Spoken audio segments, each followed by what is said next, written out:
Hello, and thank you for having me join you for a few minutes. My name is Tatiana Glad, and I am the Executive Director of the Impact Hub Network. Like Oliver and Rich, I have been an Impact Hub founder and director and have worked on the ground with impact entrepreneurs in Amsterdam, the Netherlands, over the last 12 years, often with different types of organizations in partnership locally and regionally to advance the SDGs. Impact Hub is the world's largest network driving impact entrepreneurship towards a just and sustainable world. We are now in 107 countries, I'm really proud to say. Since 2015, we have embraced the SDG framework, and we see it become mainstream as more and more organizations and governments are committing to it. However, we really still see a huge gap in terms of realization and on the investment needed to be able to drive the realization. Now, our belief is that entrepreneurship accelerates the transition to a greener and sustainable more sustainable planet.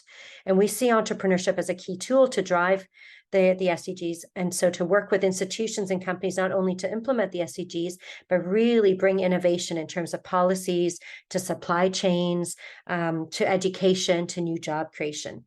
We're happy to say the United Nations office in Geneva acknowledges Impact Hub as a driver of community engagement, not only helping to foster, but really to help extend the efforts directed to tackle the SDGs via entrepreneurial and innovative solutions. Now, some statistics about our network. We have over 25,000 members in Impact Hubs and Impact Hub programs. So those are the direct entrepreneurs who are involved, and over 100,000 who participate through our on and offline events, alumni offerings, and as partners in our various activities. And in spite of the challenges of the last 2 years, we've seen growth in entrepreneurs joining our programs. So more and more people stepping in to become impact entrepreneurs. And we've run now over 300 impact entrepreneur programs around the world. We support them from early stage ideation right through to startup to growth and investment readiness and scaling. Now, with the daunting concerns about climate change, we're seeing a shift also where over 70% of our impact hubs have a growing base of environmental entrepreneurs who are working towards a circular economy, towards net zero, as well as on sustainable food chain solutions. Our recent member survey showed that the top 3 SDGs most embraced by our network are SDG number 4, education and lifelong learning, with about 30% of our network engaged in that. SDG 8, decent work and sustained, inclusive, sustainable economic growth, and SDG 3, health and well-being. Now, in Asia region, what we find is very interesting is that education, lifelong learning is even stronger. We have 43% of our network there embracing SDG 4. And then we have the next 2 are SDG 10, equality, equity, and social justice, and SDG 3, health and well-being. So we see a lot of work going towards these SDGs, and we see education play a strong role. Now, our network is quite young. We have over 50% that are 35 and younger, and this means we're really representing a next generation, creating work the way that we like to see work happen.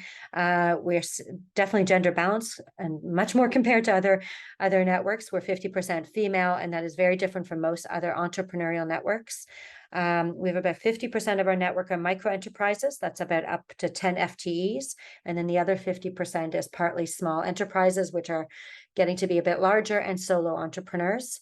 Over 70% of our network values social and environmental returns equal or higher than financial returns. And about 46% of our community members, our entrepreneurs, are actually carbon neutral, net zero, or working towards it. So we're starting to see the entrepreneurs are embedding, all of this into their enterprises, and also over 70% of them see diversity and inclusion as key priority areas for their organization. So bringing together the social and the environmental is one of the strengths that we really see in our network and through our network. About a third of the organizations have vulnerable customers or beneficiaries as target group. And so we're also committing to this as an organization. How do we reach more vulnerable populations to allow them to access the impact economy and come in and step into entrepreneurship as a potential way of supporting their livelihoods? Most of our entrepreneurs are looking to access new clients and beneficiaries, and also access financial capital and investment. Now, education for sustainable development is of key importance, as I've mentioned, not only in our statistics, but in terms of how we work on it directly and indirectly. So directly, we have many entrepreneurs who have initiatives, who are either running courses, based on education, or trying to educate on particular areas of sustainable development.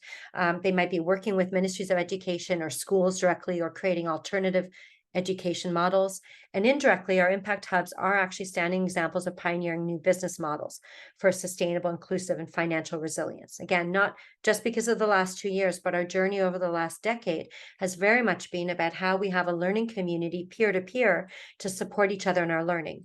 So something that might work really well in Sao Paulo in Brazil, how do we learn to transfer that to Bucharest in Romania? Or how do we learn from Bucharest in Romania and transfer that to Kigali in Rwanda, or from Rwanda to Sao Paulo? So we're seeing this cross-translocal learning really happen, not only between ourselves as impact hubs, but increasingly we're creating those opportunities for our entrepreneurs, our partners, our funders to learn translocally. And at the core is very much about how do we embed a way of working that is socially, environmentally, and economically better than the current system that we have.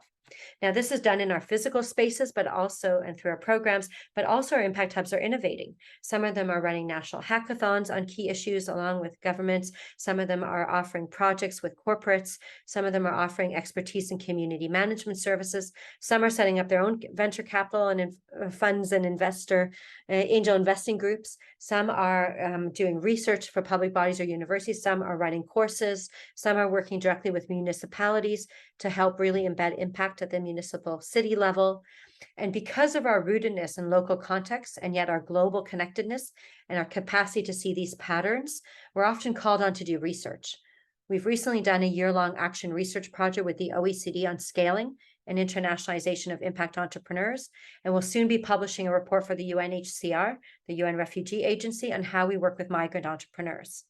And we have over 90 impact hubs engaged in translocal programs. So this is really working city to city, hub to hub, across borders, because we know the issues need to be tackled systemically. And some of the key issues the translocal programs are on are circularity, inclusive entrepreneurship, and acceleration of specific SDGs.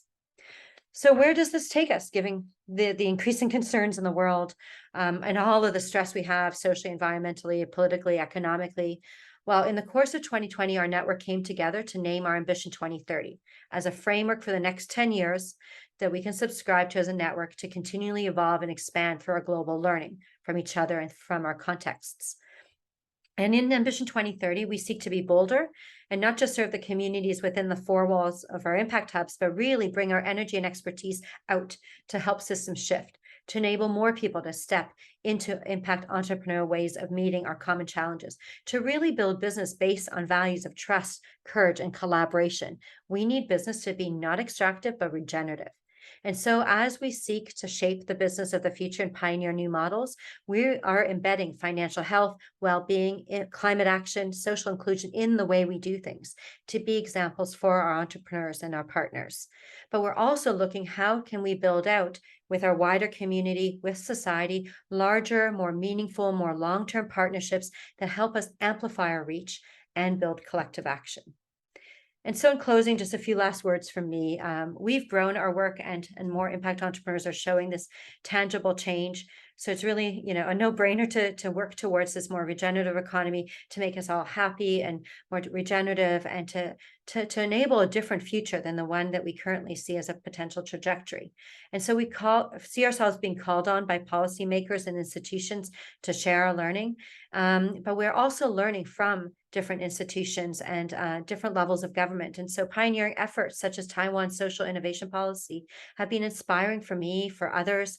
And we really hope that Impact Hub Taipei and its friends in various levels of civil society, among corporates, among policymakers and thought leaders, can continue to learn across the diversity that we have in our world to meet our common challenges on this planet. And so thank you very much for all your efforts. Thank you very much for your time today. And I wish you all the best in your next steps in exploring more and more partnerships with Impact Hub.